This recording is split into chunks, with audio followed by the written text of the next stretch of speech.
I don't want Peter Parker to suffer anymore. I'm sorry I preyed on his downfall so much. I didn't mean it. I just watched Brand New Day for the second time. My greed knows no bounds, and I was legitimately sobbing in the parking lot over the overwhelming power of kindness and community. This movie means the absolute world to me, so I'm very glad I can finally talk about everything I loved about it in this spoiler-filled video. That's the only warning you're gonna get, by the way, so either turn back now or let me ruin this film for you because I can't wait any longer. I need to talk about Brand New Day and how it just changed the MCU forever, along with giving me everything I could have ever wanted and then some. A fresh new take on MCU Spider-Man, exciting world building, naked Yelena Belova, heartbreaking emotion. I mean, what else could you want from a film? Okay, that's enough stalling. It's time to talk spoilers, starting with the biggest one. Sadie Sink is playing Jean Grey. Oh my god, that feels like a weight lifted off my shoulders now that I can finally talk about how good she is in this movie. Her casting might be the worst kept secret in Marvel history, especially after Steve Lacy spoiled it on the red carpet before Feige put him in a body bag, but I'm just glad that the truth is finally out there and we can talk about this. And you know what, Steve Lacy has been forgiven for spoiling that because both times I watched this movie, his song over the end credits made me cry. Jean's inclusion in Brand New Day is so fascinating to me because on paper, it should not work. When Sadie was first rumored to be playing Jean what feels like a lifetime ago now, I didn't like it, let alone think it was even real. It is such a strange idea to have Jean Grey's first MCU appearance in a Spider-Man movie where she's playing the villain of the film, but then the more I thought about that and the shock wore off, the more I liked that idea as I saw the similarities between these two characters. Now, having seen the movie and understanding that Sadie's not here to set up the X-Men, she's here to emotionally relate to Peter, it worked so well to the point where I'm embarrassed I didn't see the vision right away. Honestly, I'm really impressed that Marvel barely did any future setup for Jean in the MCU. I'm pretty sure they don't even say the word mutant in this movie. The closest we get is Peter talking about his own mutation. But still, the themes of the mutant metaphor are here and so strong as they tie Peter into it in a really organic way. Quite literally as he gets organic webbing. Whoever it was that made the decision behind the scenes to completely shake things up and put Jean in this movie needs to be given the biggest raise in human history because god does it work for the story they're telling. What I love so much about Jean's appearance in Brand New Day though is the fact that she just gets to be Jean Grey for once. If you look at every other live action X-Men adaptation, they always find a way to fumble Jean Grey. It is so rare for her to be treated as her own character, as all of her stories revolve around somebody else. When she's not being treated like an object for two men to fight over, she's stuck with that goddamn bird arc as if it's the only Jean Grey story that's ever existed. This is a whole new perspective on her that lets us see a completely different side of who Jean Grey is when she's not with the X-Men. And also, when they inevitably do run back the Dark Phoenix saga for the third time, and hopefully don't butcher it again, it's gonna be even more impactful because we've now seen what Jean is capable of with just her rage alone. Imagine what she can do with the cosmic Phoenix Force involved as well. That is such an exciting idea to think about, but between you and me, I'm happy to put that off for a few more years and just keep letting Jean be Jean. It is so immensely refreshing to see Jean Grey in this new light when she's allowed to be an interesting character in her own right. I know that sounds like it's the bare minimum because it is, but it's all of the extra lengths that Brand New Day goes to that makes Jean herself feel important for once. And in a movie where the central theme is that Peter Parker is what makes Spider-Man special, I love the fact that they're doing that same exact thing with Jean as they show what makes her an interesting character as they give her so much rich story and characterization to chew on.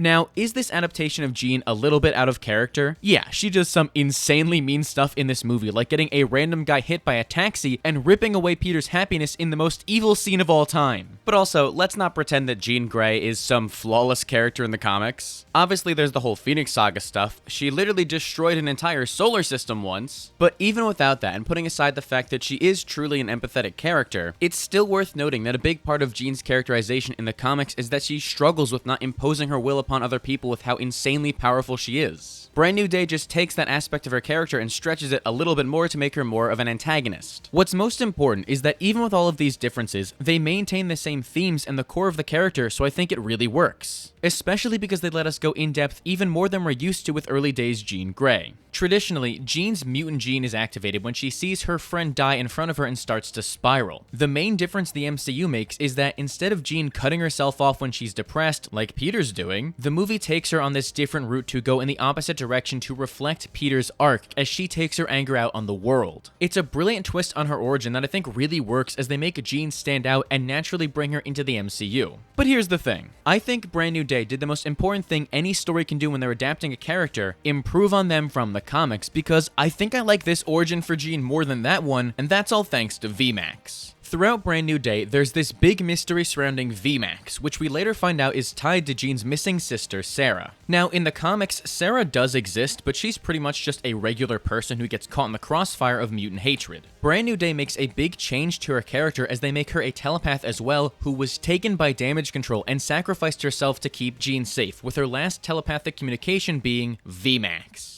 That change is a real big improvement because it still gets to traumatize Jean, but it sets an example for what damage control are going to do to these mutants and puts her down this path of vengeance as she's trying to solve the mystery of what VMAX is. So when we spend the majority of this movie trying to figure out what VMAX is and understand what Jean is after, only to learn that VMAX never existed in the first place was a genius subversion. God, that reveal when Jean is being tortured by damage control and looks up at the vent to see VMAX, realizing that her sister's last transmission wasn't a message or a call for help, it was just the last synapses of her brain firing off what she was reading before she died as she tries to get any message she can to her sister, is the most heartbreaking thing in the world. Fleshing out her origin and motivations like this only makes her a more compelling character as we follow her along this mystery, only to get the most unsatisfying and crushing result ever, justifying pretty much everything Jean was doing to damage control as they killed her sister just to try and take her power. They do such a good job playing with our expectations as they plant these seeds of truth throughout the movie, like Metzger being genuinely confused what anyone was talking about, or mentioning that he worked with someone named Sarah who recently died, until it blossoms into this horrifying discovery that I can't believe they had the balls to do. It's insane to me that the central reveal of a Spider-Man movie was that the government killed a kid. They didn't even need to show it. That quiet reveal of Jean looking up and putting the pieces together of that vent reading VMAX was so much more impactful than anything else they could have done. It is a brutal payoff and a completely justified crash out on her part as it fully unlocks her powers and shows us more of the Jean Grey abilities we're used to. Even in spite of her cruelty, they do a really good job making her sympathetic enough that it almost justifies the horrible things she's doing as the entire world betrays her, including Spider-Man, the city's beloved hero, as he unknowingly sides with the oppressors. The same organization that also developed weapons to hunt down Spider-Man and had an entire task force ready if necessary. Side note, but I love how we get that reveal after Peter has already selflessly turned his back on damage control. He still gets to make this decision purely out of wanting to correct his mistake and help someone who clearly needs it, but the fact that damage control developed weapons to stop him ties him and Jean together more than ever as they can finally relate about something. You can completely understand her rage when this paragon of good and champion of the oppressed has not only turned his back on her, but willingly handed her over to the authorities. It's a massive reason as to why I love this movie so much when we get to see Spider-Man realize in real time that he made this horrible mistake, unknowingly siding with people who were experimenting on others just because they were different and gave them exactly what they wanted to. With this version of Jean especially being a teenager, it makes perfect sense for her to lash out against the world for their hypocrisy. Her crimes definitely get worse as time goes on, but I do like that they are entirely targeted towards damage control. It really helps the movie hone in on the street-level sensibilities of the film, as this beef takes place between one person and the government that is policing these streets. A massive part of Spider-Man's storytelling has always been how he likes to question authority and rattle the establishment. This is a character who from the beginning has always stood for social justice. He's a poor kid who grew up in the diverse neighborhood of Queens. This is basically his wheelhouse. So when you bring in a character like Jean Grey, who is disrupting the status quo of the MCU, it is immensely powerful to see Peter learn from his mistakes and stand up for the little guy, because that is what Spider-Man has always represented. What's really great though is how the movie takes things even further and draws these interesting parallels between Spider-Man and Jean Grey.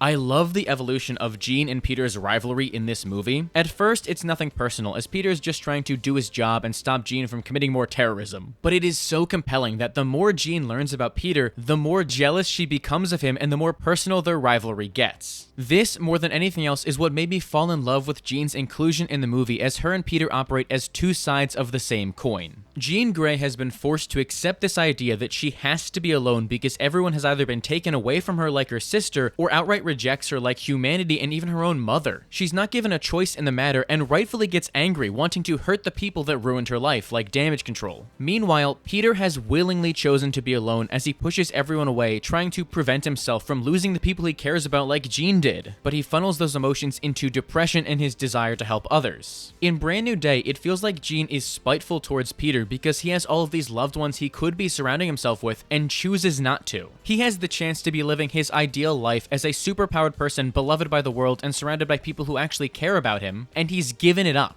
You can really tell that gets under her skin as that jealousy seeps through watching Peter being beloved despite also being different while she's out there being hunted by the government. There are just so many similarities between Peter and Jean in this movie that she fits like a glove in this traditional Spider-Man storytelling when we zero in on their isolation. They're both sad and alone, yearning for the former life they can no longer live because of their powers and how it puts people in danger. So to see them come together and develop a genuine bond with each other by the end of the movie is the sweetest thing ever and feels so earned. I especially love the way they do it when Peter finally gets through to Jean by letting her enter his mind and see this memory of Aunt May. After being so guarded and defensive over his emotions throughout the course of the movie, he quite literally opens up to her and lets her in. It is the sweetest thing ever. Gotta try not to cry during this section because this scene really got me. First off, I owe Destin Daniel Cretton my life for fixing one of my biggest problems from the Home trilogy in that we never get to properly see Aunt May's reaction after she learned that Peter was Spider-Man. They do this perfect cliffhanger at the end of Homecoming when May discovers Peter's identity, but then Peter's gotta go do an Infinity War, die, come back to life, and then lose his mentor. So by the time we circle back around to that in Far From Home,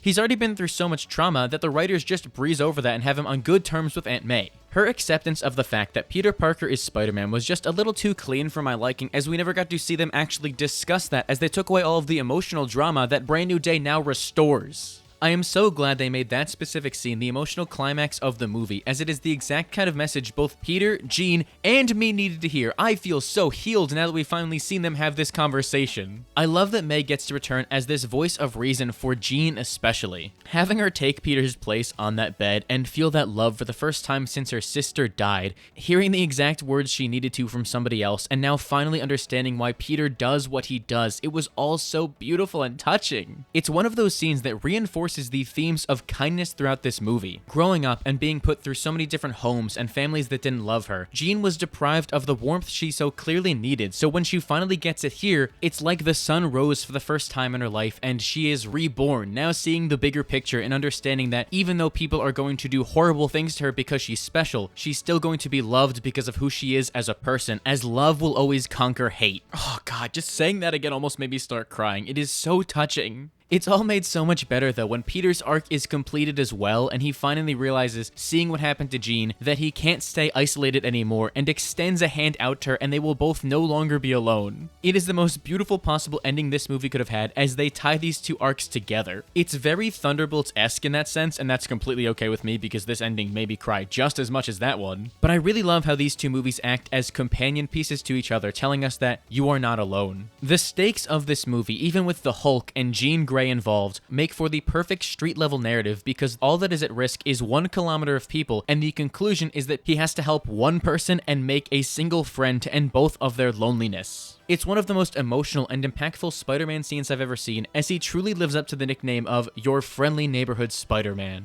Well, I mean, except for the part where he basically became Mutant Oppenheimer, that's gonna be crazy for the ramifications of the MCU. It's wild to think that in Peter's quest to avoid his problems and make this inhibitor chip to prevent him from mutating into somebody worse than himself, and even finding a way to stop Jean's powers, he ended up handing Damage Control the exact technology they needed to control mutants and basically herd them up like prisoners. Peter Parker is effectively responsible for all the war crimes we're about to see against mutants in the MCU now that Damage Control has the capabilities to stop them thanks to him. J. Jonah Jameson was right, this kid is a menace! We know they have this technology saved as well as they directly hooked their systems into Jean's inhibitor chip. They can now mass reproduce this and God knows what they're about to do to the mutants. Whenever the X-Men finally form in the MCU, they have every right to jump Peter Parker. He has this ass whooping coming. It is such a smart way to naturally tie Spider-Man into this upcoming saga using the themes that are present in this movie, and I know that once Peter finds out what happened, he's going to hate himself even more than he already does, which says a lot because he really hates himself in this movie. More than anything else, my favorite aspect of Brand New Day is the central conflict of Peter Parker versus Spider-Man. It's the most natural and interesting direction they could take his character post No Way Home, and I love this new characterization we're seeing from Peter. He has willingly cut himself off from his own friends, but more than that, he's not trying to make any new connections either, as we see him brushing off his neighbor in the hallway. It is so dangerous and self-destructive, but Peter has been lucky enough to get by for all these years, up until Ned re-enters his life. It is so cruel and mean-spirited to dangle that carrot in front of him, and I loved it. Peter no longer having to watch Ned from through the phone screen as he's been gifted this this golden opportunity to get first-hand experience of what his life is currently like at this house party, only for it to go completely wrong in every possible way, hurts so good. I really love that chemistry-wise, him and Ned pick up right where they left off, as if Peter was able to see that maybe there's a chance he could re-enter their lives and it wouldn't change too much. But that moment when Peter sees MJ kissing her new boyfriend Lando Calrissian, and it all dawns on him that they've moved on. They don't care about him or even need him anymore. There is no justifiable reason for him to re-enter their lives as he's effectively been replaced. That melancholy look on Tom Holland's face is always going to stick with me as we watch his smile melt away, going from being happy for MJ to realizing he's never going to be able to experience that happiness alongside them anymore, and it ruins him. That swinging sequence through the rain after that had me holding back tears as Peter just has to get out of there as soon as possible and clear his head, but he's plagued with these visions of the past he's never going to be able to get back to and willingly gave up. Up to that point in the movie, it was the most painful MCU Spider-Man scene to date and reaffirmed my faith that MJ and Ned belonged in this movie as they effectively exist to torture Peter Parker. And I love how it's that moment right there that acts as the inciting incident for the film as Peter experiences this traumatic event that forever changes him going forward, with his new powers starting to kick in due to his enhanced emotions as he keeps himself so isolated. Quick trigger warning ahead for you real quick, because when talking about that traumatic event, did it read like a suicide attempt to anybody else? And you know what? Hey, Peter, it's okay. I get it, man. If I fumbled Zendaya, I'd kill myself too. I don't think Peter went out onto that roof with the intention of killing himself, but with that scene and the way they cut just as he turns to face towards the ground, as if he's just accepting his fate and taking it head on, only to cut away and then come back to Peter barely being able to stand, stumbling through his apartment. To me, it felt very intentionally ambiguous, and at the very least, I think they wanted this to resemble a suicide attempt through subtext. They literally have Evie call Peter out a few minutes later asking if he's done anything traumatic lately, and he doesn't answer her. They clearly want you to think that Peter is at his absolute lowest point mentally and even considered taking his own life, and it works so well to kickstart the rest of this movie as all of those overwhelming emotions push Peter's body to mutate. It is such an interesting and refreshing journey to take Peter on as this mutation causes him to lose his humanity. I love that they show us this, they never tell it to us. Take the Scorpion fights, for example, as we compare the one in the montage to the arachnid-induced ass-whooping Peter gives him. That first time around, all Peter had to do was throw a piano at him and call it a day. Now, once his spider DNA is starting to take over, Peter is whipping him into oncoming traffic and putting lives in danger. It is so shocking and hard to watch from this character who has always been a beacon of compassion, now crossing lines he never would before as he quite literally loses himself. But it is so necessary to sell the danger of Peter Parker forgetting Peter Parker. The entire movie is dedicated to exploring that idea as we basically get Peter Parker no more with a great inverse of that classic story done in a new way. He is becoming more spider than man, which takes away what makes him so unique and special in the first place. Spider-Man doesn't make Peter Parker special, Peter Parker makes Spider-Man special. It's not the cool powers and abilities, but the person under the mask that makes him such a beloved icon to New York City. So when you make a movie where Peter is constantly on the verge of losing that as he spends the film running away from his problems and being too afraid to confront them head on, it forces him into this crossroads where he has to make a big decision and reevaluate his priorities in life as he fundamentally misunderstood Aunt May's dying words. At its core, I think that Brand New Day is the best exploration we've seen of with great power there must also come great responsibility, as that phrase is taken to the extreme. In Peter's fractured and heavily traumatized mindset at the time, he thought those words meant with all of his great power, it's now his responsibility to protect those people in his life by pushing them away. It comes from a good place, but he makes a really selfish decision by putting that burden on his shoulders and changing his friends' lives forever. Even when MJ finds out about the spell, which trust me, we will get to later, she confronts Peter about that fact and how he robbed her of getting a choice. It's that wake-up call which finally starts to knock some sense into Peter, realizing the mistakes he's made over the last few years. Every single aspect of this movie works piece by piece to dismantle Peter's toxic mindset of great power and great responsibility to show him what Aunt May truly meant, until it all climaxes in the best Spider-Man fight scene of all time against the Hand. And let me tell ya, he wasn't the only person shooting webs watching that scene. I was on a higher plane of existence. I could talk for hours about the incredible choreography and camera work during this fight scene, or how the Hand were kind of hand-waved into this movie working for damage control for some reason, just so Destin had an excuse to have Spider-Man fight ninjas, ideas, but I'm sorry to say that the rule of cool overrides that and it rocks. Also, now that Metzger's gone and the Hand clearly need a leader, please tell me that's where Elektra comes in Born Again Season 3. They set themselves up so perfectly. But to get back to the fight scene itself, I want to focus on the thematic significance of it because, believe it or not, this scene also made me cry. To get to this point, Peter, the entire movie, has been running away from his problems, trying to avoid them at all costs by building an inhibitor chip when the answer was in front of him the entire time, a lesson that was literally in his face as he was surrounded by so many warnings of what he can become. So when we do get to that prison fight, I love the structure of it as Peter is getting his ass handed to him up until he finally realizes what he has to do.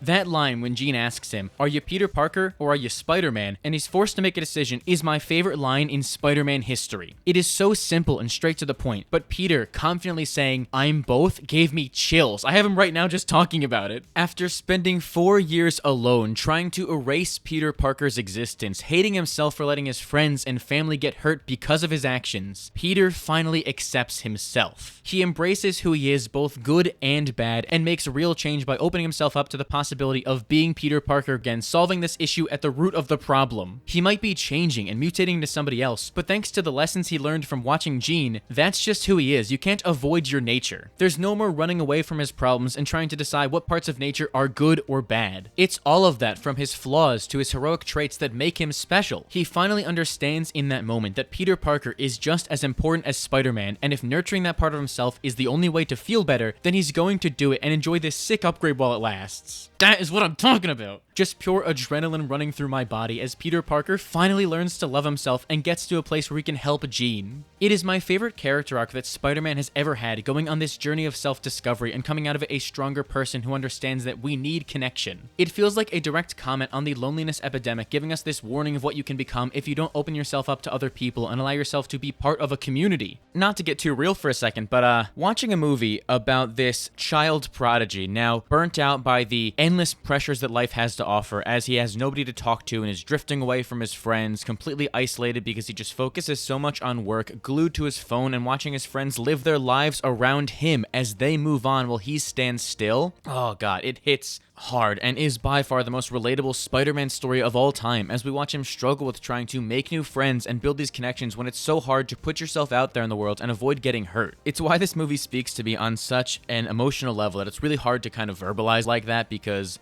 more than any other Spider-Man movie or story in general, I feel seen on screen like that and can't help but bawl my eyes out seeing these overwhelming themes of compassion and kindness. Using a Spider-Man movie to tell that message when people need to hear it the most is the coolest thing ever, and I'm so glad that this movie stuck the landing and made it feel as impactful as it is.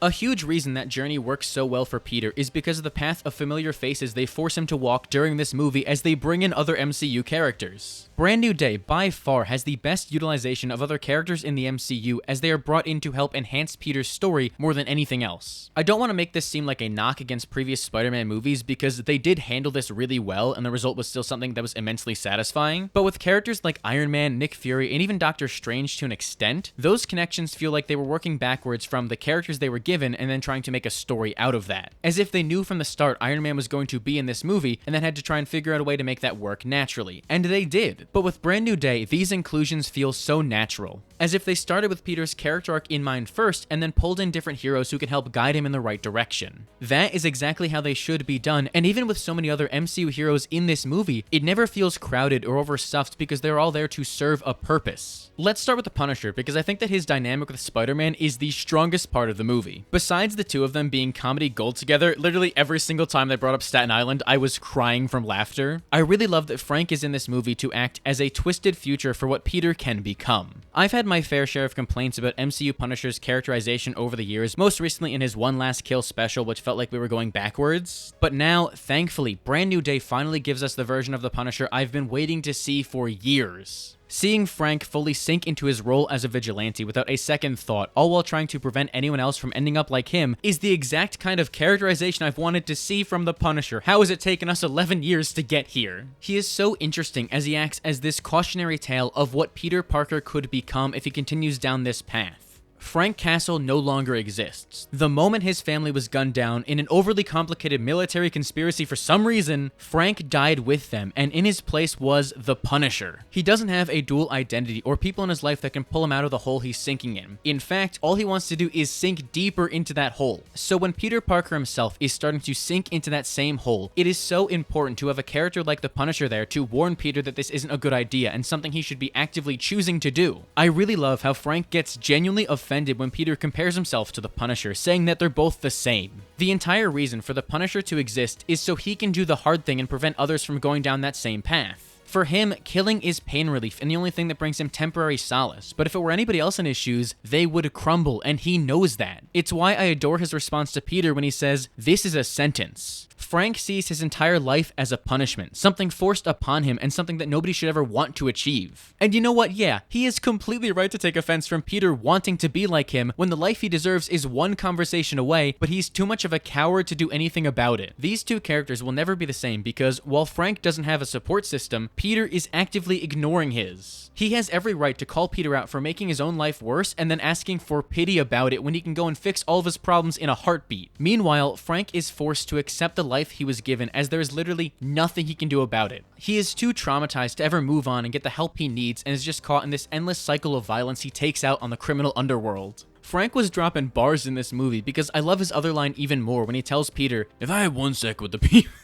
That was awful. I'm sorry you had to hear that. That was really bad. If I had 1 second with the people I love still breathing, you think I'd be hiding behind a mask? That right there was the biggest light bulb moment for Peter as he realizes that he's taking his loved ones for granted. He's not sentenced to the same fate Frank is. He can go and talk to MJ and Ned anytime he wants to, but has wasted 4 years of all of their lives trying to protect them when he's only just hurting them and himself even more. It is such a perfect usage of the Punisher as both he and Peter balance each other out. Frank is there to tell Peter something and the honest truth about how he's hurting himself and others with this self-imposed isolation when he could just be spending time with them, while Peter, by the end of the movie, shows Frank that there might be another way other than killing sometimes. That right there is how you do a tie-in character, bringing them into this movie to positively affect the main character's life, all while learning a lesson of his own as these two characters come out of the film stronger than ever. Same can be said for a character like the Hulk, who might benefit even more than the Punisher from being in this movie. Hulk has a much smaller role in this movie, but it is just as important to 1, get him out of being the smart Hulk, and 2, contrast him with Peter. Unlike the Punisher, who is too far gone to ever change, Banner is in the exact same place Peter currently is, denial. Peter literally gets his idea for the inhibitor chip from Banner. 4 years now, to save money on CGI, Bruce has been using this inhibitor around his wrist to prevent him from turning into the Hulk. In-universe though, that inhibitor effectively works to suppress the Savage Hulk alter, preventing Banner from turning into a quote-unquote monster. Peter is making that same mistake right now as he uses an inhibitor chip to prevent himself from changing rather than addressing the problem at hand. It's why the return of Savage Hulk was so needed for this film, as Peter can see firsthand what happens when you ignore your problems. It's not a one-to-one comparison because Bruce has DID and has been preventing one of his alters from fronting, while Peter is trying to prevent more of a genetic mutation from taking him over. Still, what makes this analogy work so well is that they have the same problems and solutions. If the problem is that they're scared there's an uncontrollable rage monster inside of them, the solution isn't to try and prevent it from coming out, it's to embrace it. Bruce unwillingly comes to that conclusion as Savage Hulk makes his presence known and forces his way back into Banner's mind, taking control of the system and finally letting loose for the first time in almost a decade in universe. The Savage Hulk has every right to be angrier than ever as Banner was keeping him down, and Peter should take that hint to not keep down his own inner monster because it's only going to make things worse. Throughout the movie, the more Peter tries to contain his mutation, the more dangerous it gets as he grows stronger and, more notably, loses more of his humanity. It doesn't take much to connect the dots between Peter Parker and Bruce Banner in this movie as they're both trying to avoid their own inner turmoil. Putting the Hulk in this movie to act as a living example to Peter as why you need to control your emotions was a genius move. Not just because we get to see Spider-Man fight the Hulk, which we will also get to later, but because he can act as a different kind of cautionary tale for who Peter is in the moment, rather than who he's going to become. This is the kind of lesson Peter needs right this very second, and it only comes at the cost of undoing the last 7 years of Hulk lore, so I think that's a win for everybody. Then there's obviously the parallels between Peter and Jean, but I think I talked about that enough in depth up top to where you get the point by now, so let's talk about Peter's relationship with the other Jean, Jean DeWolff. I love her inclusion in this movie. It feels like such classic Spidey mythos finally brought to the big screen as they introduce this ticking time bomb for those who know. But besides any ominous threats, I love her dynamic with Spider-Man here. I know it's a change from the comics because in there, Jean DeWolff loves Spider-Man, but I was never really the biggest fan of that because it kind of feels like Peter mourns her, misses her. Peter misses her once she leaves, not because of the fact that she's gone, but because of the fact that he could have smashed. And I get that. I understand being crushed, you fumbled the bag. But that kind of takes away from the tragedy of her character. This change here feels so much better for where Peter is currently at in the MCU, as she almost acts as an aunt figure to him. That way, we can still focus on building out that dynamic between them while Peter is able to get valuable life lessons he needs to hear. Like in the case of Brand New Day, Jean DeWolff putting the idea in Peter's head that he needs to start taking more breaks as Spider-Man and focus on being the man behind the mask. I really love this little wrinkle to their dynamic, as it feels like Jean DeWolff forced her way into Spider-Man's life. Peter is doing everything in his power to not build any new relationships because he's scared that he's going to lose them. But here he has no choice but to work with Detective DeWolff if he wants to be a proper superhero and actually getting these criminals off the streets the right way. He desperately needs to have this back and forth with the police department, and DeWolff uses that as an opportunity to get closer to Spider-Man because she realizes he's going through it and lets those motherly instincts take over. So unlike people like the Hulk or the Punisher who are there as cautionary tales, Jean DeWolff is in this movie to be an eventual shoulder for Peter to cry on if needed. This is somebody that he can trust and will always have his best interests in mind, even when he doesn't have them in mind for himself. I love how this movie starts out with the two of them having a conversation about crime in New York, with Peter being afraid to open up and not even wanting to ask about Jean's life, only to then bookend that with a really powerful full circle moment as Peter shows he's learned his lesson and avoids going to stop another crime because he knows somebody can take care of that, and instead continues to build out his dynamic with Jean, asking about her kids and being a real human being. Without Jean DeWolff being in this movie, I don't know if Peter would have ever taken the proper steps he needs to actually care for himself, so I'm so glad that they use her in this role and finally get her into live action. Even with her limited screen time, they did such a good job making her feel like a likable member of the supporting cast and someone who is truly important to Spider-Man mythos. My only question now is, Jean DeWolff, are you ready to die? With Marvel putting so much stress on Jean's relationship with Peter, it feels inevitable that they're going to adapt one of my all-time favorite Spider-Man stories, the death of Jean DeWolff. As Peter loses somebody he cares about for the first time since Uncle Ben died, reopening all those wounds and realizing that he can't save everybody. It is a heartbreaking, gripping, and mature story that feels like the next step for MCU Spider-Man, and sadly Jean DeWolff as well, so for as much as I do love her and Liza gives a really charming performance there, I'm gonna need her to die. It's also a very logical next step for Peter's mental state. Now that Peter is finally opening himself up again and realizing that it's better to have loved and lost than to have never loved at all, we have to rip someone he cares about away from him again just to see how he reacts and if he's actually grown. Reopening those wounds through the death of Jean DeWolff is a really great way to show how far Peter has come and how he's going to move forward with this new mindset and not fall back into the same traps. Especially because Daredevil plays a crucial role in that story, and this is how we can finally get that team up.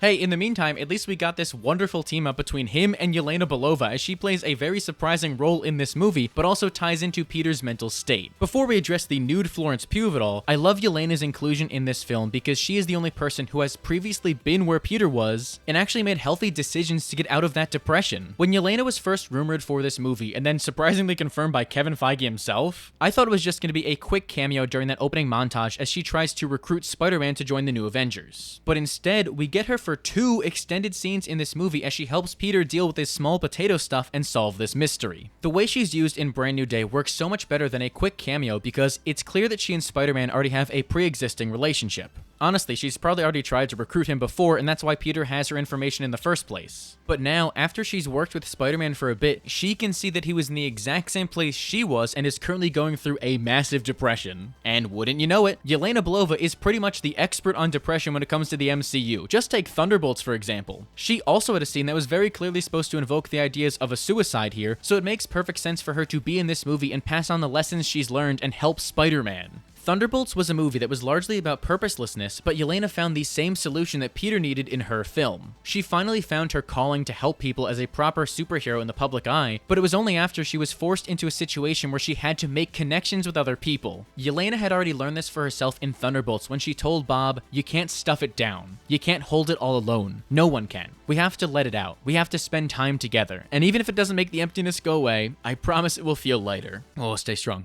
Don't cry in this video. Here we go. That whole whole speech she gave to Bob feels so poignant on what Peter needs to hear right now, and while she didn't say it as eloquently, I'm glad she was still there to call Peter out and tell him directly to his face, "You need to make friends." She could see the depression radiating off of him, and as someone who has been in that position, it was so important to me to see Yelena try and help Spider-Man out. She's mostly there just to be a fun world-building cameo as these two New York heroes interact with each other, but for her to directly call Peter out for clearly being depressed and telling him that he needs to form connections, it holds a lot of weight for both Peter and us as the audience. Alright, I should probably address the big elephant in the room right now and actually talk about that cameo, because what do you mean the naked rumor was true? Not that I'm complaining or anything, there's a reason I watched this movie twice, but it caught me completely off guard to cut to Florence Pugh looking like that. It was very distracting. Still, it was so nice to see Yelena happy and whimsical again. It was a little jarring considering that the last time we saw her, she was preparing for the end of the multiverse, but you are crazy if you think I'd turn down seeing Florence Pugh like that. Also, the visual gag of Peter just in his underwear and the Spider-Man mask will get me every single time. That is so good. Sorry that I made you see these spider toes, but I love the little moment when he gets too comfortable in the bath and starts kicking his toes up. Yelena's reaction kills me every single time. She was so genuinely flabbergasted to see him just having a good time in there. Also, I really love that Yelena has finally been christened as the Black Widow. It only took us, what, like 4 appearances, but she finally has her code name. Thank God. It does make sense that she would officially call herself the Black Widow after becoming a public-facing superhero, but better late than never. I love seeing Ned just casually refer to her as Black Widow the entire time. That rocked. And that scene has my favorite Easter egg in the movie, as Yelena's screen name is Macaroni Fiend, a clear callback to Hawkeye when she broke into Kate Bishop's apartment and stole her macaroni. You don't understand how much that meant to me. That put the biggest smile on my face, and I'm counting it as a Kate Bishop reference. That does make me wonder though, do you think she ever invited Kate Bishop into her office? And if so, can we see that too, please? Alright, we've had our fun. How about we talk about some heartbreak as we dive into the MJ portion of the video, and I can already tell this is going to be a rough section for my emotions. First off, I am really glad that both she and Ned have big roles in this movie. It feels like the right decision to revolve the entire story around them. Their presence adds a lot as they twist the knife and rub salt in the wound by letting Peter see what he's missing out on. Sure, you definitely could have introduced a new supporting cast like Gwen and Harry, but you would have had to make a completely different movie. For this specific story that resulted in my favorite Spider-Man movie of all time, it is so much more impactful to have Peter missing his old friends and too scared to fulfill his promise and open himself back up to them. Especially when it means we get scenes like this when Jean Grey possesses MJ. It's been days and my heart is still racing from that deadly roller coaster of emotions they threw us on. This might just be the most cruel and evil thing Marvel Studios has ever done, and that says a lot because they just canceled Wonder Man.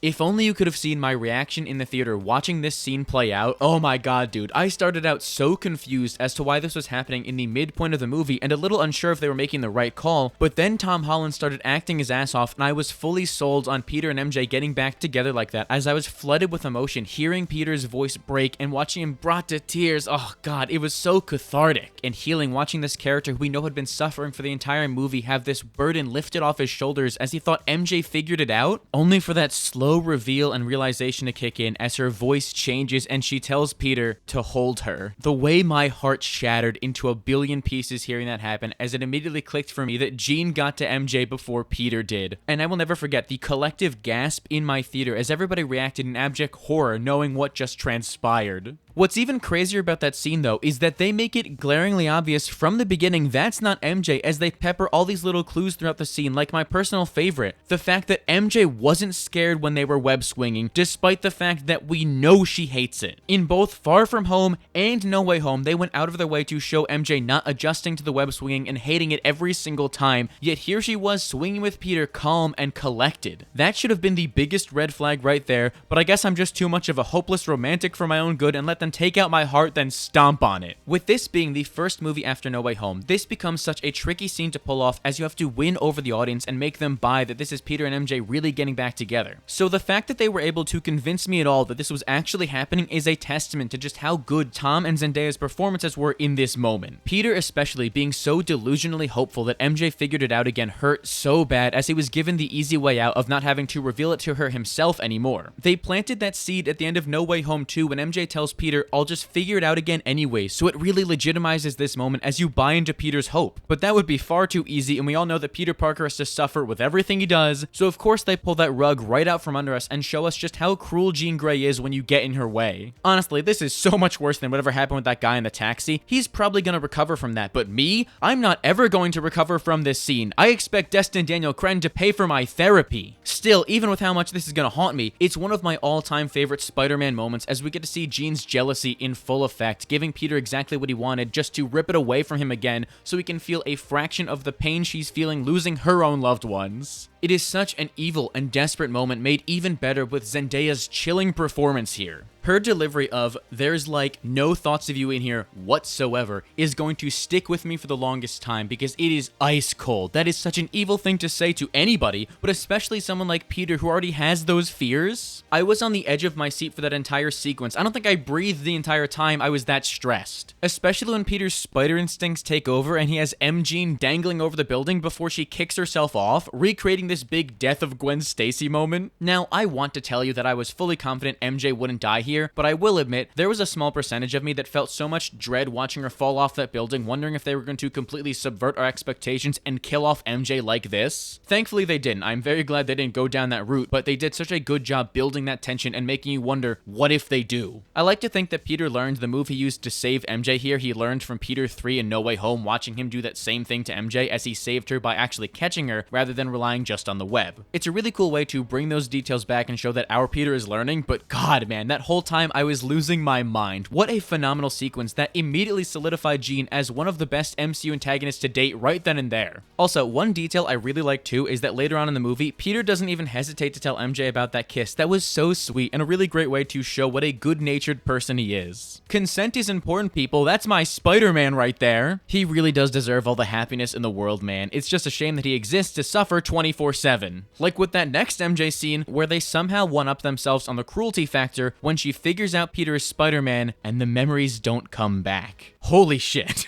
Having Peter finally return the "I love you" from the end of No Way Home they set up that would break the spell, only for it to do nothing, is one of the most devastating things I've ever seen. The reason it's not the most devastating thing is because right after that, MJ says, "I don't love you. I don't even know you. Why don't you just stab me instead, Marvel? It would hurt so much less." Since the very moment they set up this idea of Peter reintroducing himself to MJ and her getting her memories back, I just assumed that would be a lock and there would be no other outcome than these two star-crossed lovers finally reuniting. But the fact that Peter left that note out and MJ read it, and the spell still wasn't unbroken, is one of the boldest things Marvel has ever done. It was at that very moment I knew this movie was going to be generational. Even with how painful it is, I have to give them so much credit because this movie is so expertly written. They already did one fake out earlier on in the movie, so when MJ legitimately finds out Peter Parker is Spider-Man, you expect this to be the happy ending as they pay off everything they've set up in this movie and all the other previous movies. But nope, they subvert us again and show just how strong that spell was as MJ genuinely doesn't remember. The amount of restraint Marvel and Destin Daniel Cretton had was astonishing here, but I am so glad they held off on these two getting back together in Brand New Day to really make the consequences of that spell matter. Simply put, there is no easy way out of this for Peter. He can't just magically make all of his problems go away, stumbling into the solution every time.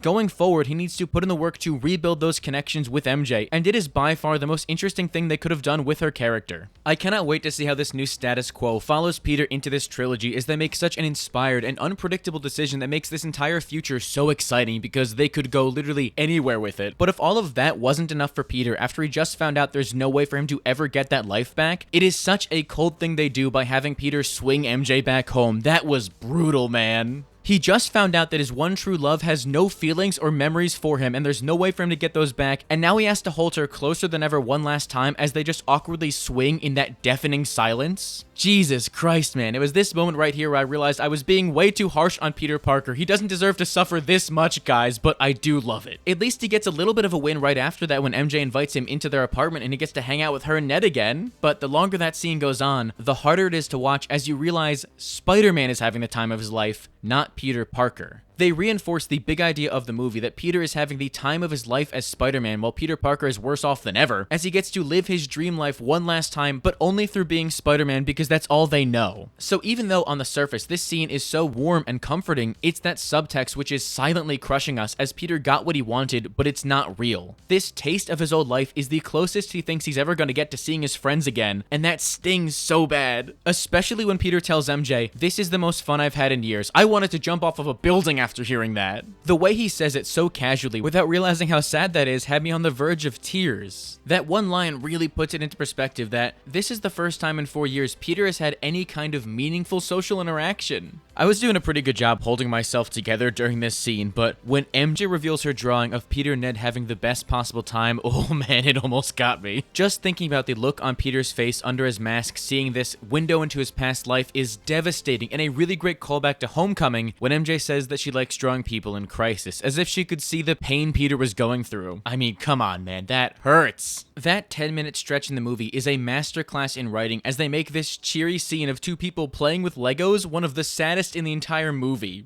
Okay, we gotta stop talking about this before I cry. Let's move on to something more exciting and fun to talk about, like the Hulk fight. Who doesn't love to talk about the Hulk, especially now that the Savage Hulk is no longer suppressed and the Smart Hulk is finally gone. You don't know how long I've been praying for this moment, and it was so beautiful to watch on the big screen for the first time in 8 real years. 8 years, that's crazy to think about. That should be writing malpractice. I don't hate the Smart Hulk as much as everybody else does. Sure, they definitely butchered the execution by not showing us him getting to that point, but I did really like the payoff of him being the only one able to snap, as if that Hulk accident all those years ago set him up for this moment right here in Endgame. That was a really creative idea. The only issue is that with the way they handled Smart Hulk, they locked away pretty much everything that makes Hulk interesting, as we couldn't explore his dissociative identity disorder. So once again, I am forever indebted to Destin Daniel Cretton for correcting that mistake and bringing back the Savage Hulk. Having Jean use Smart Hulk as a tool because she thinks Banner has it all under control, only to accidentally let Savage Hulk out, was such a great way to merge all of these plots together and naturally bring Savage Hulk back. I'm really glad that it wasn't Jean intentionally bringing back Smart Hulk or tricking Banner in some way, rather that it was Banner's mistake making this flawed system which allowed this to happen. Banner using his inhibitor to lock away the Savage Hulk altar was just a dam that would inevitably burst one day, and this was a great way to do it, as Jean gets in his head and realizes, oh god, this guy is a lot harder to control than I thought. It gives the Savage Hulk this gateway to burst through and finally let his frustrations out after Banner had him locked away for so long, as we get back to the proper Hulk status quo he should be at. Bruce's line when he says that he felt something break in his head was the biggest indication they're correcting the direction of the Hulk and showing that he does indeed have different alters. And the most tragic thing is that Banner was finally happy. For the first time since he became the Hulk, he found a quiet, stable life for himself as a teacher. He finally got the life he deserved and should have had the entire time, but it came at the cost of cutting off part of himself.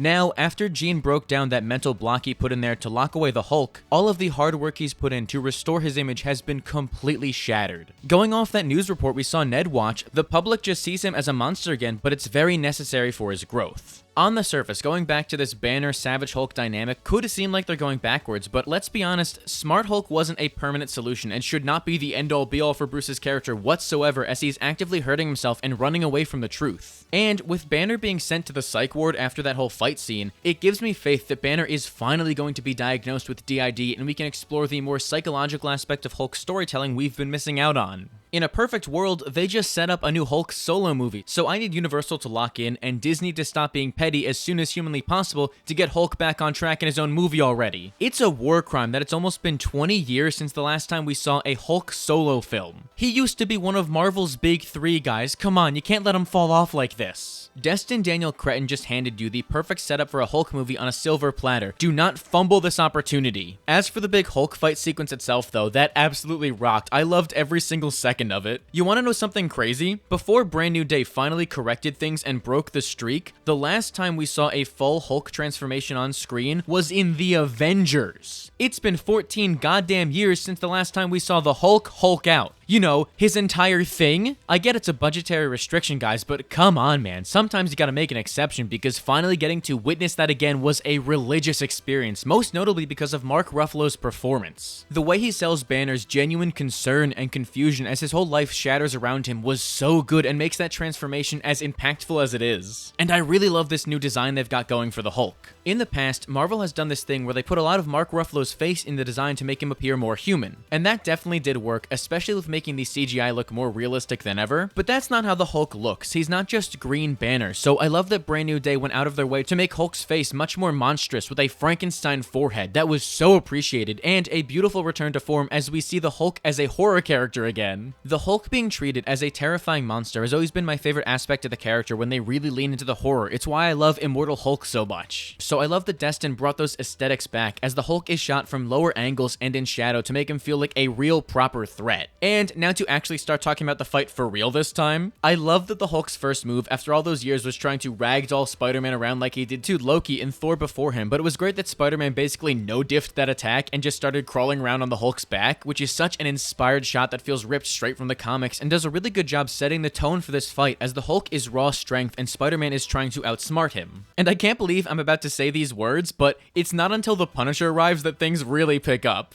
That moment when Frank realizes he's not built for this and just screams, "Oh shit," as the Hulk starts charging at him is one of the funniest things I've ever seen. His facial expression there is gold. I need that printed and hung on my wall. It was such a smart decision to structure this whole fight scene around the fact that the Punisher does not stand a chance against the Hulk, and it's up to Spider-Man to keep him safe as they try and figure out what's going on with Jean. I love that Frank even tries to get out of this fight because he knows he's punching way above his weight class. It's so good. This entire sequence is peak interconnectivity as we get to see Punisher and Spider-Man arguing with each other while Jean Grey controls the Hulk. Imagine telling somebody that was going to happen when The Punisher was airing on Netflix. Do you think that they would believe you when you tell them that Jean Grey controls the Punisher to try and shoot William Metzger? Because that's just a surreal sentence to say out loud and be correct. And I have to give Bernthal some credit here because his performance playing Jean playing the Punisher was so funny. Every single line killed me. When she first stepped into his mind and said, "Whoa, this guy's got issues," I nearly had to leave the theater from laughing, I swear. It was incredible stuff. Funny Punisher is the best Punisher. I know that might be sacrilegious to say about the guy who's been torturing himself for the last decade, but I love seeing this new side of him because it is completely in line with everything else. It's not that the Punisher himself is ever the joke or they make light of his situation, it's just his reaction to his surroundings that's so funny as it's the same Punisher being played completely straight. They just drop him knee deep into the insane world of the MCU as he's fighting the Hulk and let him react in the funniest possible way. They knew exactly what they were doing with the Punisher in this movie as, despite it being a PG-13 film, it feels seamlessly like every other version of the Punisher. Then, while all that's going on and Jean is controlling the Punisher, we get to see this glorious battle between Spider-Man and the Hulk, and I felt like all of my dreams were coming true. I will say, they definitely did reveal a little bit too much in the marketing. I feel like we saw 80% of this fight in trailers, but at least they kept the cool stuff for the movie, like an insane spinning camera shot when he claps Spider-Man from behind. Yeah, I heard it too. Let's just move on, alright? I do think it was a good idea to reveal the Shocker Gauntlet in the marketing though, because it gave us this expectation that it's going to play a huge role in the fight as this great equalizer to help Spider-Man out, only for Hulk to immediately destroy and just keep pounding Spider-Man hard and rough,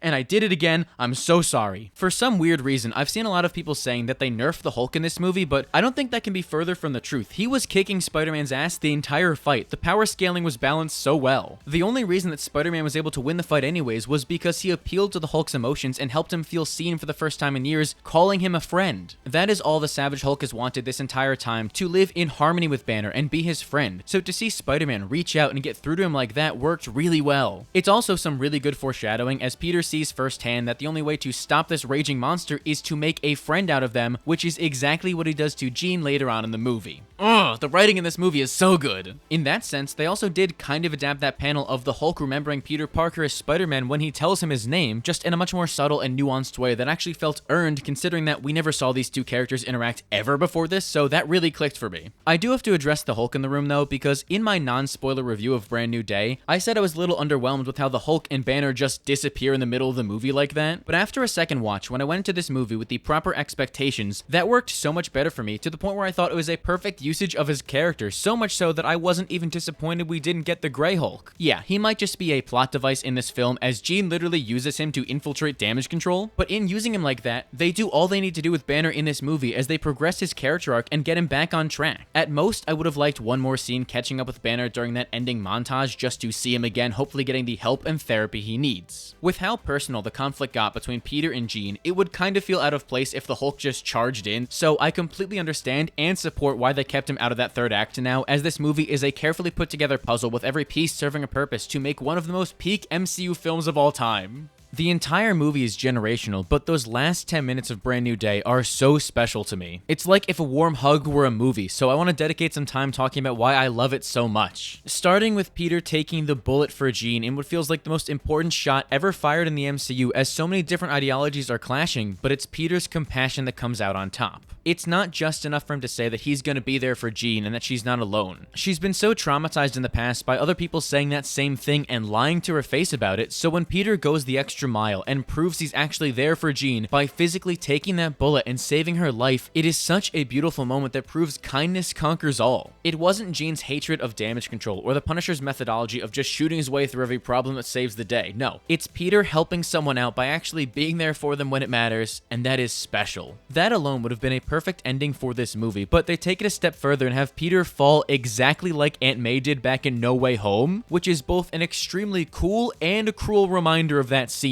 I was already crying, man. You didn't have to make me cry even more. It's not only an emotionally destructive little callback though, as that exists to show us Peter is physically embodying what Aunt May represented in that scene. They are directly showing us that Peter finally gets it and uses his great power to do the responsible thing and protect those who need his help, opening himself up to Jean and making a friend by sacrificing his own body to do so. Now he is the one in this mentorship role as he's giving Jean the lesson she needs to hear and this new lease on life as he consoles her, telling her that's all gonna be okay, just like Aunt May did to him. And if you want to go back even further with another parallel just to see how much Peter has changed, the last time he thought he was dying, he said, "I don't want to go." Now he's saying it's okay because he doesn't think he has anything left to lose. He's at his absolute lowest point in life. But also, he knows it's going to be okay because there are people like Jean out there who have now seen the light and will use her powers for good to protect those who need it, all because Peter stood up for the oppressed and helped guide her. That is so sweet and heartwarming and touching, and every other kind word I can use that I've probably said 1,000 other times in this video. It's amazing. There's still one more domino to fall in this chain reaction though, because Jean uses her new, stronger powers to breathe for Peter to help keep him alive. Oh my god, that's everything to me. In such a short period of time, Peter made a huge impact on Jean's life that she was willing to use her powers for an extended period of time just to make sure he survives because she knows how much the city needs their Spider-Man. I love it. As if the emotions weren't already running high though, we get this incredible homage to Civil War as the Punisher carries Spider-Man's unconscious body into the hospital, saving his life. Considering that at the start of the movie, Frank jokingly said he wanted to kill Spider-Man, having it bookend with him being the one responsible for saving Peter's life is the most wholesome thing that the Punisher has ever done and shows that he has truly grown as a result of their friendship. And he finally returned the favor for Staten Island, something I hope to see him hold over Peter's head as they argue for years to come. I'm pretty sure this is also where Rosario Dawson's cutscene would have been as she returned as Claire Temple from the Netflix shows, which would have been insane and hope to God they release it online or put her in Born Again Season 3, but my controversial take is that I think it was probably the right call to cut her scene there. I know, that sucks to hear, but this is the emotional climax of the movie. Spider-Man may live or die. It could be a very big tonal mismatch to shove a cameo in there when the audience are bawling their eyes out like I was during that scene. So for that alone, I get it. But Marvel do owe us Claire now. At least we got to see the Punisher taking a nap. That more than makes up for it. I would have killed to see John Bernthal's reaction reading that script and realizing that he has to take a nap. I'm sure he had something to tell those writers, but it is genuinely such a sweet moment to think that Frank stayed with Peter in the hospital overnight. These two might not see eye to eye on the sanctity of life or how to handle supervillains, but I think it's really cool to see them naturally bond in this way to where a genuine partnership is formed. One that I really hope we get to explore more in the future. I know MCU Spider-Man movies change up the team-up characters every single time, but if we get Daredevil and Spider-Man in the next one, can we at least get Daredevil, Spider-Man, and the Punisher there for a little bit? I know their interactions would be magic. Also, with Frank crying, I think it's really sweet that he finally learns that killing might not always be the solution and everything doesn't have to be done his way. Going forward, it feels like the Punisher is going to be a lot easier to work with as he argues less about the fact that he has to shoot everybody and lets Spider-Man handle things his way. That doesn't mean the Punisher is going to stop killing all of a sudden. That would be insane character assassination. But what I think is going to happen here is that Frank is going to be more receptive to ideas from other heroes and let them take charge for once. It's so crazy how much better MCU Punisher is as a supporting character than he is in his own projects. This is easily the most compelling the Punisher has ever been. I really hope they continue this momentum and do something worthwhile with this version of the Punisher because it is gold. The absolute best part of this whole ending sequence, though, is probably my favorite Spider-Man scene of all time now. Getting choked up just talking about it. When Peter sees that the citizens of New York threw a parade for him, and they all were rooting for his success and wishing a speedy recovery, especially when Frank says that they've been out there all night. Peter's reaction when he walks outside at his lowest point in life, seeing how much the city loved him, was the sweetest thing ever, and something I can't stop crying about even when I think about it. When that one kid looks over and thwips at him, my eyes break like a dam. Peter finally sees that he was never alone. Oh, God, it is beautiful stuff. New York City is such an important part of Spider-Man's life and Spider-Man's storytelling, so I'm really glad that Brand New Day made it a priority to have the city feel like a character again, and something that is actively playing a role in the story as they all come together to uplift him when he needs it the most. Destin Daniel Cretton just gets it, man. I love this moment so much. I wish I could just bottle the way it makes me feel and live off of it forever. Even more so when we get genuinely my new favorite joke in the entire MCU. I can't even talk about it without laughing. My favorite joke in the entire MCU when we see the Punisher wearing Spider-Man's mask. It's so stupid. I love it so much. This is something I never would have expected MCU Punisher to do, but he must have felt really bad for shooting him as he goes to these lengths and makes a fool of himself just so Peter can revel in this celebration. When they cut back to the hospital room and Frank is just grunting and screaming like a caveman. It's the best scene in Marvel history. I adore it so much. I don't know how much I can use this audio. I just love that scene.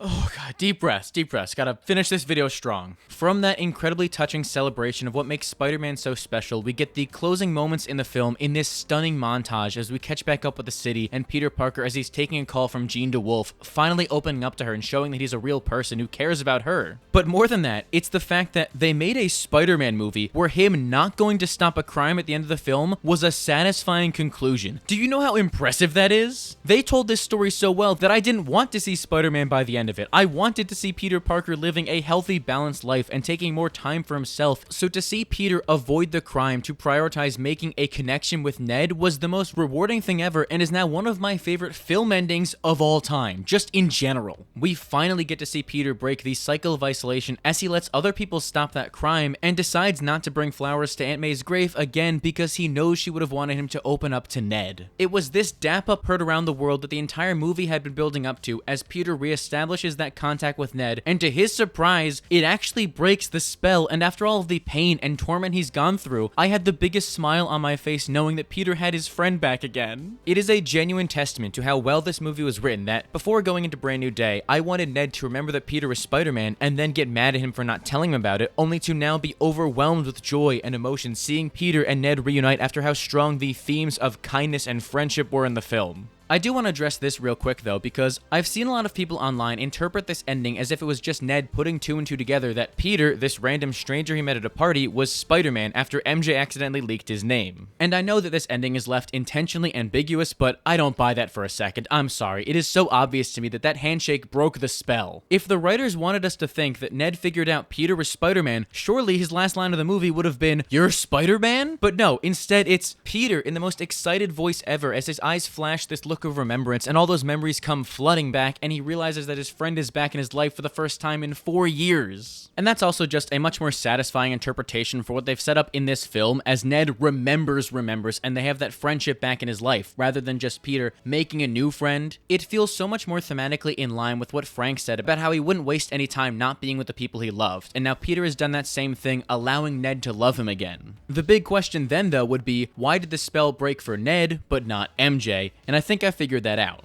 These characters have been out of each other's lives for years. They've had so much time to grow and change and become different people. So what I think is that the longer Peter waits to tell someone about the spell, the harder it gets to break. If he had just read his letter to MJ at the coffee shop and told her that he loves her, I think it would have broken right then on the spot. But because Peter did the self-destructive thing and waited so long, he made it infinitely harder on himself that he needs to do more than just say the words. It's why it took Peter and Ned's special handshake there, because that was a physical interaction they did that was special to just them. Once the muscle memory got going, the gears were turning and that broke the spell as Peter was able to get through to Ned that way. So when it comes to MJ, if Peter wants to break that spell and get her those memories back, my prediction is that he's gonna have to kiss her. Jean's line earlier on in the movie about true love's kiss breaking the spell was spot on. The only reason that kiss didn't work earlier on in the movie is because Jean was in MJ's head and she had no memory of that. If she did, I am sure that would have broken the spell, but now Peter's gotta do things the hard way. Peter will find his way back into MJ's life through Ned and then hopefully fall in love with her all over again. And then only then, when he gets the consent to kiss her this time, it will unlock all of her memories and they will finally be endgame together. It would also just be really sweet to see Peter and MJ fall in love all over again to prove that they are the one true love for each other and that not even amnesia could keep them apart. You could even throw in a black cat romance in the next movie if you really want to milk that drama and tease them not getting back together, but we need Peter and MJ's lovers once again in the MCU or we're going to have some problems. I do really like how open-ended MJ's final scene was though, as she returns to Peter's spot on the roof and is wearing the black dahlia necklace again. You could go a ton of different directions there, whether it be MJ figuring things out again or the spell breaking later on for her, but what I think that scene represents is the lingering remembrance MJ has with these locations that previously she had no explanation for, but now she knows involved Peter. Maybe she's going there to see if that will reactivate any feelings and break this spell on her own. But most importantly, I think that scene is just really there to give the audience hope that there will be a future for MJ and Peter as she surrounds herself with all these things from a past life, indicating to us that she hasn't given up on Peter. I'm just glad they actually stuck to MJ not remembering Peter in this movie and will happily take this ambiguous scene as a positive sign for the future. Hey, at least it's not the most ambiguous scene in this movie, as we still have the post-credit scene to discuss. I wasn't prepared for how vague Brand New Day's post-credit scene was going to be, as they just showed us the spider tracker changing locations, but as far as I can tell, there are two different explanations for what this could mean. My immediate first reaction when sitting in the theater was that the tracker detected a new Spider-Man, Tobey Maguire.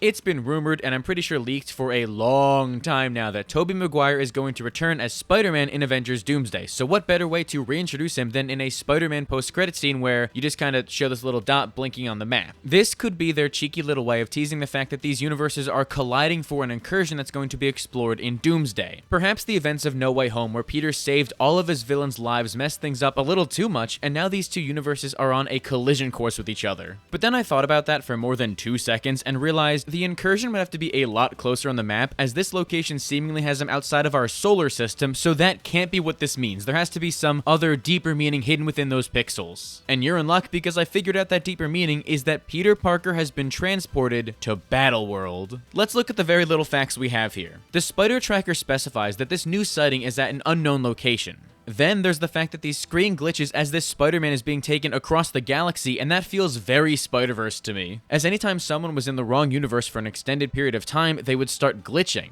Seeing an effect similar to that here gives me more than enough proof to start reaching and thinking that Peter has been taken into a new universe, perhaps even created by White Doctor Doom after the events of Doomsday. To me, it clearly feels like Marvel's way of confirming that Spider-Man is going to appear in Secret Wars without spoiling the end of Doomsday, despite how obvious all of that is right now. While I would have liked something a little more concrete and exciting, it's very much so in line with other Spider-Man post-credit scenes to give us cute stuff like this, so I'll allow it. We gotta give Ned some massive props, honestly, because he built a tracker that can find people across universes. That is insane. Now, that might be the last scene of the movie, but that is far from the last section of this video because I have a serious yapping problem, and it's time for my world-famous segment, Miscellaneous Thoughts about Spider-Man Brand New Day. I couldn't fit anywhere else in the video, but still wanted to talk about them. Or for short, Mataspin Tick Fit Bishpatat. Yeah, that rolls right off the tongue. Up first, we get the long-awaited return of the Marvel Studios fanfare. For the first time since Deadpool and Wolverine, I think, but it is so welcomed again. I liked what Marvel was doing, experimenting with different intros for Thunderbolts, Fantastic Four, and Captain America Brave New World, but this intro is always going to have a special place in my heart, and I desperately miss seeing it at the start of every single Marvel movie. I love the fact that this one is made up of different pictures of Peter with Ned and MJ, only to have him fade out of them. What a way to break my heart in the opening seconds of this film, guys. It's little touches like that that go a long way with how they customize this intro for every Marvel film that I have missed seeing so much. Then, of course, there's the big montage they kicked the film off with that had my adrenaline pumping. Opening the movie with Peter's quiet, sad life, only to cut to this high-octane montage, was such a great way to set the tone and show us how miserable Peter is while Spider-Man is on top of the world. Really loved the decision to have it set to TV on the Radio's Wolf Like Me. That song has been stuck in my head ever since I watched the movie and fit that montage so well. It's such a great needle drop because Wolf Like Me is a song where somebody uses turning into a werewolf as an allegory for the uncontrollable desire and all-consuming romantic connection you have with another person, and if that's not Peter's dynamic with MJ in this film, I don't know what is. As for the actual montage itself, I love the structure of it as we see Peter watching MJ and Ned thrive while he just stays in the same pattern, locked into this unchanging cycle, living his life as Spider-Man, with the only time he goes out as Peter Parker being when he goes to give Aunt May her flowers. It is such a great way to show us how stagnant Peter is while MJ and Ned are growing and having the times of their life. And of course, I adored every single one of the comic cover recreations. They all put the biggest smile on my face. Especially the one they did for Amazing Fantasy 15, because the action before it was so slick, and I love the added context of Peter saving one of the criminals' lives. Also, I love the one they did for the Scorpion fight when Peter has all of these winter clothes on over his costume. It is always such a funny visual gag anytime we see Spider-Man wear clothes like that, so I appreciate them letting Tom finally join in on that trend. The hat being knocked off his head when Scorpion uppercuts him is such a funny detail. All of that stuff was great, but it really makes me wonder, why wasn't there more of it? They pretty much showed all of that in the marketing. Even the Tombstone cover recreation they dropped online days before the movie released. I went into this film expecting to see more villains like that in the montage, but it feels like it was cut a little too short. I know for a fact they cut the scene of Spider-Man getting vaccinated to show kids there's nothing to be scared about, so where was the rest of the montage? If you had time for all that Little Caesars product placement, surely you could have found some time to put in Big Wheel. Where was the 8-ball I was promised, guys? I need my tangential Moon Knight connection. I know I sound greedy as hell nitpicking things that don't affect the overall plot in a movie that is damn near perfect, but I just expected more when they put the entire thing in the trailer. Honestly, the thing I was most disappointed about on my first watch of the movie was the fact that Tombstone's appearance was relegated entirely to the montage. When they announced that they got the Crondon to play him, I thought we were gonna have Tombstone play an extended villain role in this movie. I was delusionally coping the entire time thinking that they were just keeping him out of the marketing, so it would have been a big surprise when we saw him in the film, but no, he's just in this for literally 2 scenes.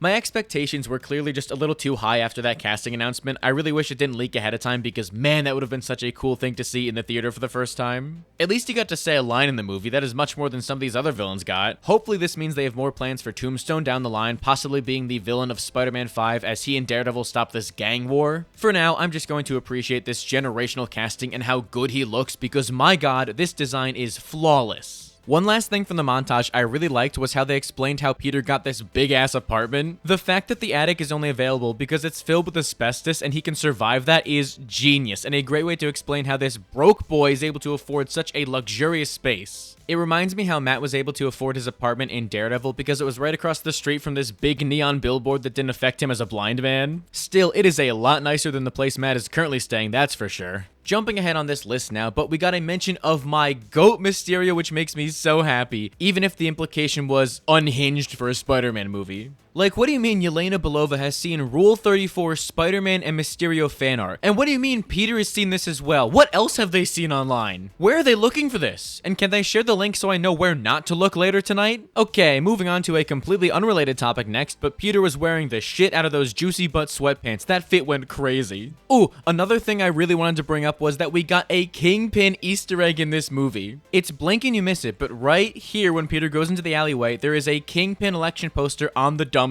It's such a small little thing, but goes a long way to really tie Spider-Man into the MCU world building and had me pointing at my screen like a madman, finally seeing these two characters technically share a frame with each other. I swear to you, I am praying to every god out there, hoping that this is an omen or a tease for the future as we are finally going to see that big, bald, fat piece of garbage throw hands with a college student. Going back to that gang war pitch I had earlier, it would be so perfect if Kingpin returned to New York and went to war with Tombstone, leaving Spider-Man and Daredevil to pick up the pieces. Oh my god, I'm tingling just thinking about it. Another random thought, but the Punisher's chili. I want to try it. I don't know why, but the matter-of-factness of that line when Frank just goes, "I made chili," and then he just keeps mentioning chili over and over again, it killed me. Especially when Spider-Man advised MJ not to try the chili. I would kill to see a Spider-Man and Punisher special presentation exploring what happened in Staten Island, and then the Punisher makes Spider-Man bad chili afterwards. But also, if you look closely, MJ cleaned her bowl of chili, so it clearly can't be that bad. The only solution here is to give me the Punisher's chili and let me try it so I can give you an honest and unbiased rating because I've never had chili before. Crazy lore drop, I know, but I've been saving myself for the Punisher. Oh wow, that sounds weird. Let's just move on to the next one. And would you look at that, it's the last one on this list as well. At the end of the movie, we see Jean on a bus heading to upstate New York, which can only mean one thing as she heads to the world's most destroyed mansion of all time, Xavier's School for Gifted Youngsters. Despite what Marvel would tell you, or not tell you in this case, but the MCU X-Men movie is right around the corner, so I look forward to seeing Sadie Sink return as Jean Grey there. Actually, we're not gonna have to wait that long to see her again, because Sadie has already been confirmed to return in Secret Wars of all places, probably as one of the survivors in Battleworld. But before then, I really hope we see her on stage at D23 when they finally do an X-Men cast reveal now that the worst kept secret of all time is out. Not to turn this into an impromptu X-Men video, but Samara Weaving did just get cast as Emma Frost, which, hello, that That is perfect casting. I support all of her wrongs and rights. She can wrong me all she wants. I'm just gonna leave this panel here. And I can confidently share that since I know nobody is watching this far into the video. How long are we at anyways? Jesus Christ, why didn't anybody stop me? Okay, I gotta start wrapping this thing up. Like pretty much every human being with a heart and a pulse, I have loved Spider-Man for as long as I can remember. And thankfully, for my entire life, we have been spoiled with great adaptations for years in every possible medium. From movies, to television, to serial, to life-threatening plays, to video games. But Brand New Day is my favorite of all of them. I've never had a Spider-Man movie speak to me on such an emotional level like this one did here. I felt so seen on screen as Peter Parker's struggles were more relatable than ever, so seeing him go through this arc felt like a very warm and needed hug. Despite the obscene amount of words I've said talking about this film and why I love it so much, I don't think anything's ever going to quite do it justice to the way I feel every time those end credits hit and my eyes start to water. It is such a special movie and I adore it with my whole heart. I love this movie. I love Spider-Man. I love New York. I love kindness. I love compassion. I love my friends. I love my family. I love Kate Bishop. I love you. Oh, we weren't ready for that, were we? God, I made it awkward now, didn't I? I'm sorry. You know, I can't do this right now. I'm gonna go ahead and end the video there. It's your turn to talk anyways. Why don't you just let me know your thoughts on Spider-Man Brand New Day? I would genuinely love to hear what everyone has to say and continue the conversation down below. And while you're at it, make sure to give this video a like and subscribe so you don't miss the next one. If you don't do it, I'm gonna cast a spell that makes everybody forget you. You want to suffer as much as Peter Parker did? Yeah, that's what I thought. Hit that subscribe button.